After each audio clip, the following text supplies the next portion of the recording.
কল্পনা করুন, আপনি এমন এক জায়গায় আছেন যেখানে মাইলের পর মাইল শুধু তপ্ত বালু। তাপমাত্রা ১১৫ ডিগ্রি ছাড়িয়ে গেছে আর আপনার সাথে এক ফোঁটা পানিও নেই। একজন সাধারণ মানুষ এমন অবস্থায় মাত্র কয়েক ঘন্টা টিকতে পারবে, কিন্তু এই প্রাণঘাতী পরিবেশেই রাজত্ব করে চলেছে একটি প্রাণী, উট। বলা হয় উট নাকি তার কুজে পানি জমিয়ে রাখে, কিন্তু আপনি কি জানেন এটি আসলে একটি বিশাল ভুল ধারণা? তাহলে তপ্ত মরুভূমিতে কয়েক সপ্তাহ পানি ছাড়া সে কিভাবে টিকে থাকে? তার শরীরে কি কোনো জাদুকরী পাওয়ার আছে? আজকের ভিডিওতে আমরা উটের শরীরের সেই অবিশ্বাস্য ইঞ্জিনিয়ারিংয়ের গোপন রহস্য ফাঁস করব। উটের কুলজে থাকে প্রায় ৮০ পাউন্ড পর্যন্ত চর্বি বা ফ্যাট। এই চর্বি উটের জন্য একটি জরুরি এনার্জি রিজার্ভ হিসেবে কাজ করে।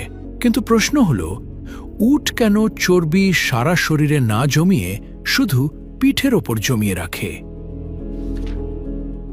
কারণ চর্বি হল ইনসুলেটর বা তাপ নিরোধক।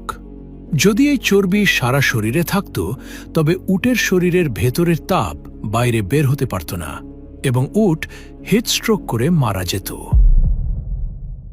কুজটি আসলে উটের জন্য একটি চর্বির ব্যাকপ্যাক, এবং যখন খাবার পাওয়া যায় না, তখন এই চর্বি তাকে শক্তি দেয়। এবার আসা যাক সবচেয়ে বড় প্রশ্নে, পানি ছাড়া সে বাঁচে কিভাবে? যখন উট কোনো পানির উৎস খুঁজে পায়, সে মাত্র ১০ মিনিটে প্রায় ১০০ লিটার বা ৪০ গ্যালন পানি পান করতে পারে। মানুষের লোহিত রক্তকণিকা হল গোল। অতিরিক্ত পানি পান করলে আমাদের রক্তকণিকা ফুলে ফেটে যাবে, কিন্তু উটের রক্তকণিকাগুলো ডিম্বাকৃতি বা ওভাল শেপের। এগুলো তাদের আদি আকারের চেয়ে ২৪০% পর্যন্ত বড় হতে পারে না ফেটে গিয়েই। শুধু তাই নয়, তীব্র পানিশূন্যতায় যখন আমাদের রক্ত ঘন হয়ে প্রবাহ বন্ধ করে দেয়, উটের এই ওভাল রক্তকণিকাগুলো তখনও খুব সহজে সরু রক্তনালীর ভেতর দিয়ে প্রবাহিত হতে পারে।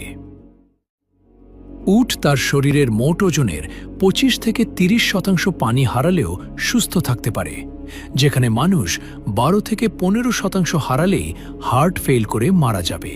উটের নাক আসলে একটি অত্যাধুনিক ওয়াটার কনজারভেশন মেশিন।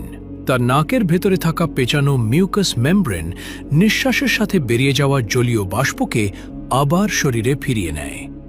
আমরা শরীর ঠান্ডা রাখতে ঘামাই, কিন্তু মরুভূমিতে ঘামানো মানেই পানির অপচয়। উট তার শরীরের তাপমাত্রা